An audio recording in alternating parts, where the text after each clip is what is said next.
matapos ang mahigit 2 taong pagtatrabaho sa Middle East bilang domestic helper.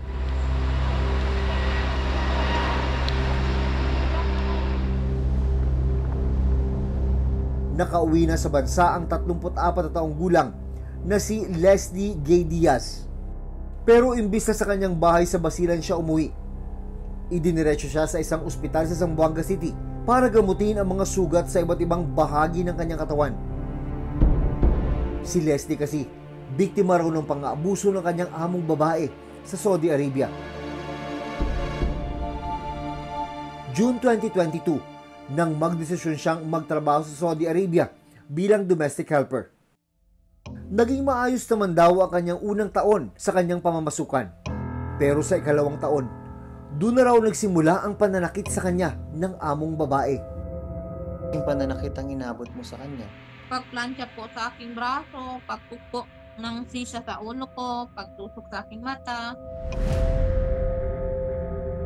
pagsunog sa aking dila, pagtusok-tusok sa likod, inadyakan, hinila po sa hagdan, sinasakal po ako hanggang sa nawalan po ako ng mal. Sa 2 taon, ilang beses kanyang sinaktan sa pagkakaalala mo? Madami po, halos araw-araw po. Ang ibang sugat na tinamo ni Leslie, nag-iwan pa ng panghabang buhay ng marka sa kanya. Kuha ang litratong ito noong 2021 bago siya umalis papuntang Middle East. Pero ngayon, halos hindi na makilala si Leslie. Tadtad ng mga sugat ang kanyang ulo, kaya kinailangan siyang kalbuhin para mabilis na maghilom ang mga sugat. Kapansin-pansin din ang mga peklat sa kanyang braso at kamay na epekto naman ng pagpaso gamit ang plancha. May mga peklat din siya sa likod, tiyan at lieg dahil sa pananaksak ng gunting. Kinailangan ding tahiin ang kanyang ulo matapos siyang pukpukin ng amo. Ang masaklap pa, tinusok din daw ng sitya ng kanyang amo ang kaliwa niyang mata, dahilan para siya ay mabulag. Ano yun talagang nagmarka sa isipan mo na grabe yung ginawa ng amo mong babae na yun?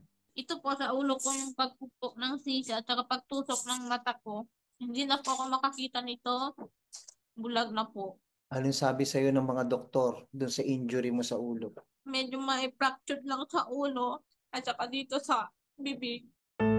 Malaking palaisipan daw sa kanya kung ano ang dahilan ng pananakit ng amo.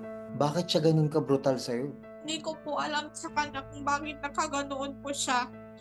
Bigla na lang po nagbagong pagbasok ng 2 taon po nagsimula na yun pananakit sa akin. Dahil sa pagmamaltrato sa kanya ng babaeng amo, December 2024, nagdesisyon si Leslie na humingi na ng tulong sa amo niyang lalaki. Sabi na sa akin, o sige, sa 2 weeks i-cure kita, pagaling ka, tapos papauwiin kita dito sa Pilipinas. Yun po ang sabi ni Sir. At nito lang January 27, nakauwi na ng Pilipinas si Leslie.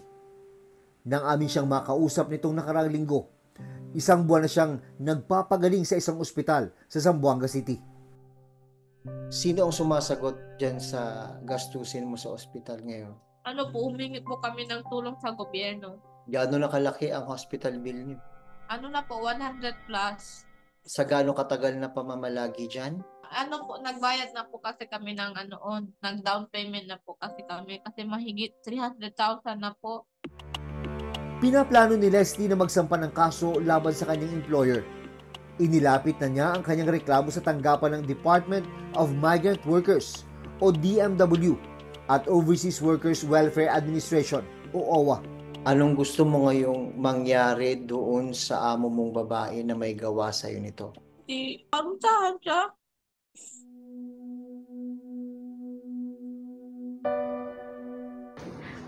Nito lang February 24, pinuntahan ng mga opisyal ng OWA si Leslie. Naabutan nila ang kalunos-lunos na sitwasyon ng ginang.